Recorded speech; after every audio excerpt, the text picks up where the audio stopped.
안녕하세요. 하루를 여는 말씀입니다.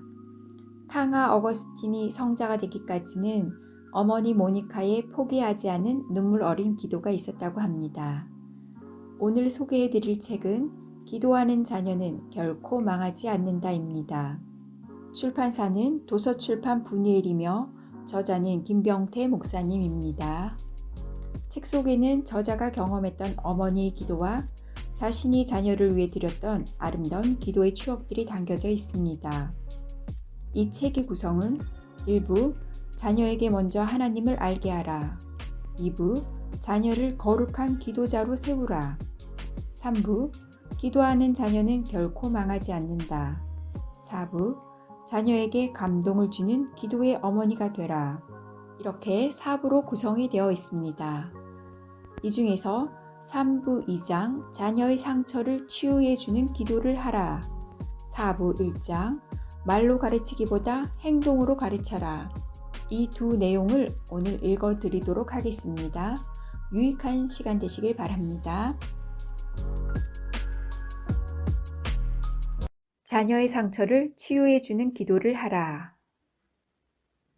인간의 마음은 쉽게 상처를 받는다. 한 번 받은 상처는 쉽게 지워지지 않는다. 지우개로 지울 수만 있다면 확 지워버리고 새로 시작할 텐데 그렇게 되지 않는다. 상처는 성장을 방해한다. 한 번 입은 상처는 마음과 영혼의 밭을 황폐케 한다. 상처 입은 마음은 세상과 사물을 보는 눈을 부정적으로 만들어 매사를 있는 그대로 받아들이지 못하게 만든다. 어린 시절 부모가 무심코 던진 한마디가 자녀에게 큰 상처로 남아 그의 인생을 그르치는 암세포가 된다. 부모의 입술에서 나오는 30초의 독한 말이 자녀의 가슴에 30년의 악성 바이러스가 되어 그들의 정원을 짓밟아 버린다. 총신대 교수이자 대구 동신교회를 담임하는 권성수 목사가 이런 이야기를 했다. 그가 어릴 때의 기억이다. 어느 날 목회자이신 아버지가 느닷없이 그에게 말씀하셨다. 성수야, 날 따라 해봐라. 뭘 따라 할까요? 아버지가 말씀하셨다. 공부, 공부, 공부, 공부, 공부. 순간 아버지의 말을 들은 아들은 외쳤다. 싫어, 싫어, 싫어, 싫어, 싫어. 그런데 사실 그것은 아들의 마음속에서만 외친 말이다. 그는 아버지의 권위에 눌려 아버지가 하라고 시키는 대로 따라했다. 아버지는 아들이 공부를 못하는 것이 정말 안타까우셨던지 종종 그것을 따라하게 하셨다. 언젠가 아버지가 어느 시골 교회로 부임하게 되셨고 아들은 초등학교 5학년으로 전학을 가게 되었다. 전학 간 지 얼마 되지 않은 수업 시간에 담임 선생님은 그에게 나눗셈을 시켰다. 아마 목회자의 아들이어서 그러셨던 모양이다. 앞으로 나가서 모든 학생들이 보는 가운데 칠판에 나눗셈을 풀라고 하셨다. 같은 교회에 다니는 친구들도 지켜보는 자리였다. 그런데 아무리 애를 써도 그 문제를 풀 수가 없었다. 진땀이 났다. 당장 밖으로 뛰쳐나가 엉엉 울고 싶었다. 그날 이후 그는 아버지의 말씀대로 열심히 공부하기 시작했다. 초등학교 6학년 때 평생 처음으로 반에서 8등을 했다. 얼마나 뿌듯하고 자랑스러웠는지 모른다. 지금 생각하면 별것 아니지만 그때로서는 정말 놀라운 성적을 거둔 것이라고 말한다. 인간의 상처는 그 이후의 좋은 기억이나 자랑스러운 사건으로 이렇듯 치유될 수 있다. 그러나 얼마나 많은 자녀들이 평생 동안 그 상처에서 벗어나지 못하고 상처의 쇠사슬에 얽매여 활기찬 인생을 살아가지 못하고 있는 것일까? 2009년 6월 29일 팝의 황제 마이클 잭슨이 세상을 떠났다. 정확한 사인은 아직까지 조사 중이지만 약물 과다 복용에 의한 죽음 또는 살인으로 잠정 결론을 내리고 있다. 그렇다면 세상에 부러울 것이 없는 그가 왜 약물에 의존해야만 했을까? 여기에는 우리가 모르는 숨은 이야기가 있다.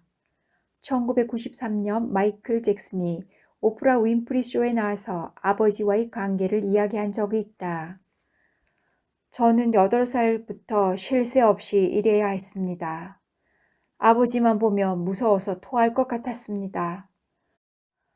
저는 여드름이 아주 심했고 그것 때문에 무척 소심해졌는데 아버지는 제가 못생겼다고 말하곤 했지요.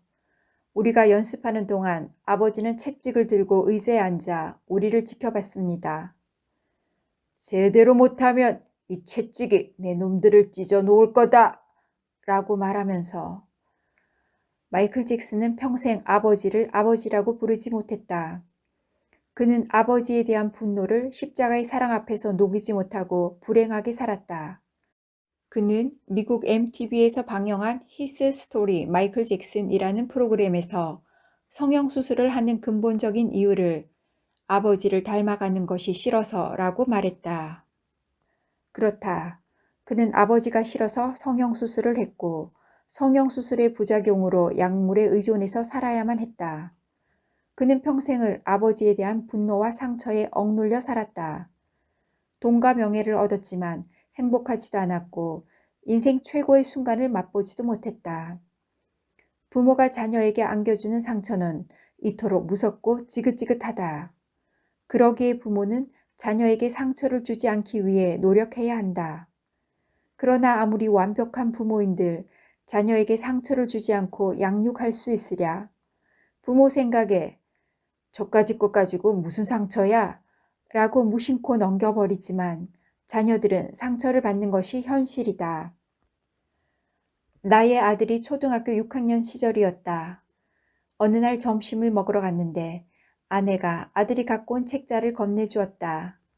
6학년 학생들이 졸업하면서 한마디씩 써놓은 글들의 모음집이었다. 거기에 아들의 글도 있었다. 그 내용은 이랬다. 나는 아빠가 싫다. 아빠가 나를 자꾸 때린다. 나는 깜짝 놀랐다. 도대체 이게 무슨 말이야? 나는 정말이지 너무 억울했다. 나는 아이들을 거의 때리지 않고 키웠다. 새 아이를 키우면서 매를 들었던 기억이 손가락으로 꼽을 정도였다.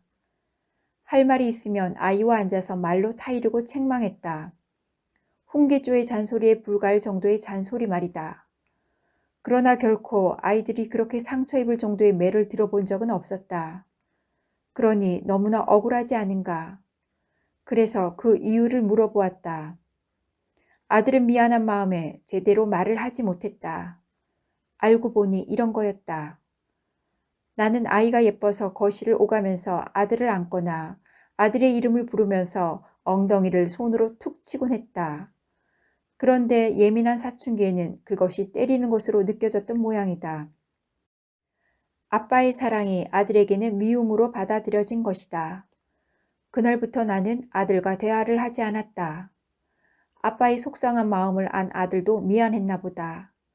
내가 거실로 나가면 자기 방으로 들어가고 내가 우리 방으로 들어오면 아들은 밖으로 나와 자기 볼일을 보았다. 하루가 지나고 이틀이 지났다. 사흘째 되던 새벽기도 시간에 하나님께서 나의 내면의 음성을 들려주셨다. 김 목사, 마음이 아프냐? 나는 너 때문에 더 가슴 아픈 일들도 많았어. 아들의 작은 허물 하나 포용하지 못하겠어? 나는 그날 저녁 아들과 대화를 나누었다. 그리고 아빠가 사랑의 표현을 잘못해서 미안하다고 하면서 포옹을 했다. 4년이 지난 요즘 나는 아들을 놀려먹는다. 아빠 너한테 상처받았어. 나중에 내 아이들한테 말해줄 거야. 부모 입장에서는 아이들을 사랑한다고 하는 것이 상처가 될 수도 있다. 아이들이 장래를 위해 공부하라는 말도 잔소리가 되어 상처가 될 수 있다.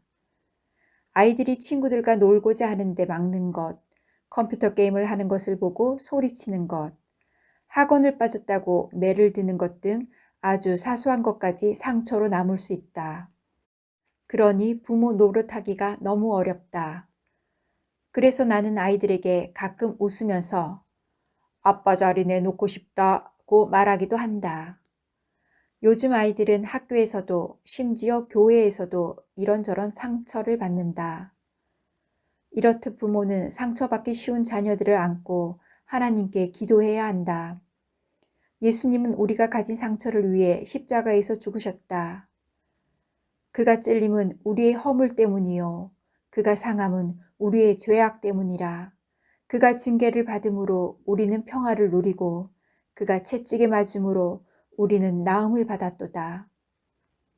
예수님은 자신의 몸을 십자가에 찢으심으로 우리의 모든 상처를 치유하셨다. 그러기에 부모는 자녀들이 가진 상처를 갖고 하나님의 보좌 앞으로 나아가야 한다. 그리고 눈물의 기도로 자녀의 상처를 치유해 주어야 한다. 영국으로부터 독립을 준비하던 인도는 종교 전쟁에 휩싸였다. 내전 중에 회교도에게 아들을 잃은 한 힌두교도가 마하트마 간디를 찾아가 물었다. 어떻게 하면 회교도들을 용서할 수 있습니까? 하나밖에 없는 아들을 죽인 자들에 대한 미움이 마음속에 가득한데 어떻게 하면 제가 다시 평화를 찾을 수 있을까요? 그 말을 들은 간디는 이렇게 말했다. 고아가 된 해교도의 아이를 입양해 자식처럼 키우세요. 우리 자녀들이 가진 상처는 사랑으로 치유될 수 있다. 용서와 용납함으로 치유될 수 있다. 우리가 주님으로부터 받은 사랑과 은혜를 생각하면 자녀들을 용서하지 못할 것이 없다.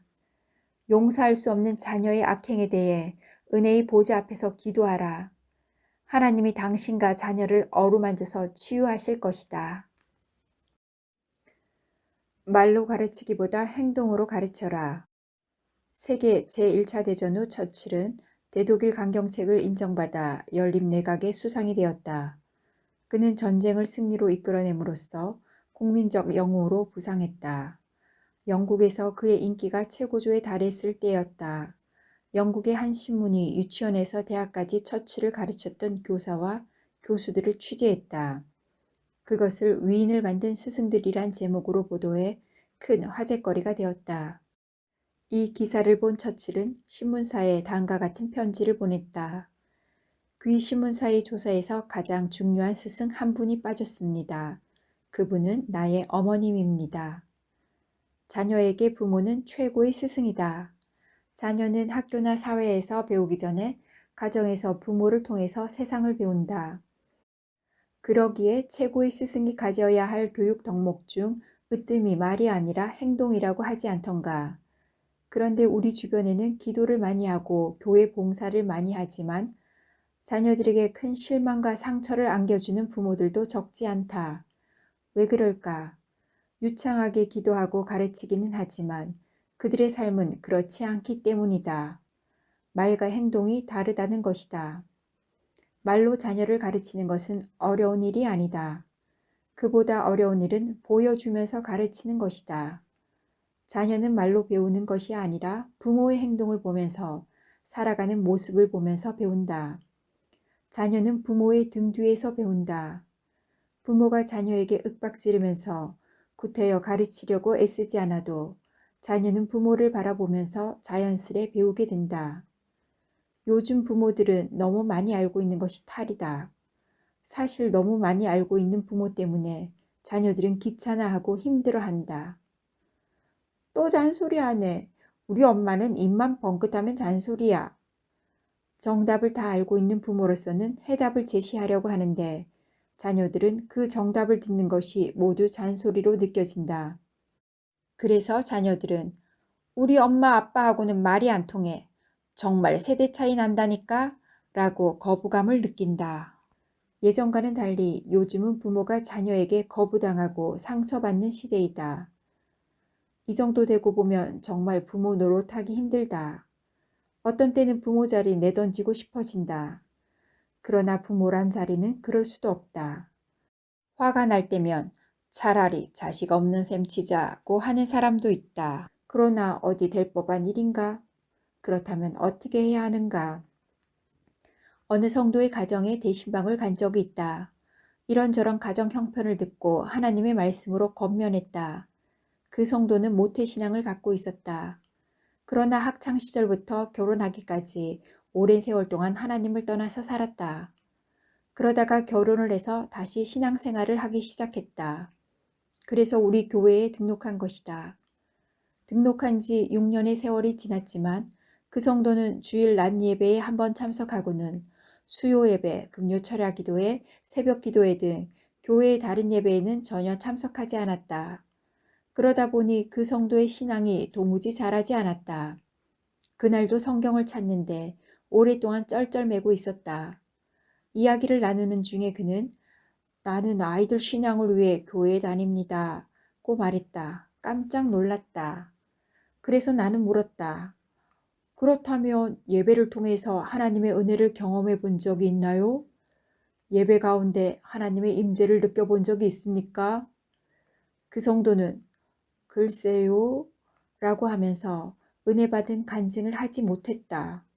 그래서 나는 그의 신앙을 점검해 주었다. 나도 경험하지 못한 하나님을 아이들이 경험하기를 바라고 있나요?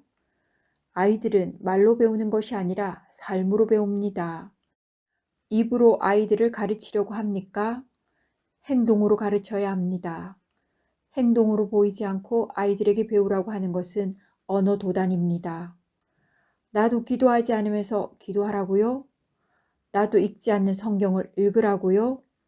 적어도 아이들이 학교에 갔다 와서 엄마가 소파에 앉아 성경을 읽는 모습을 봐야 하지 않나요?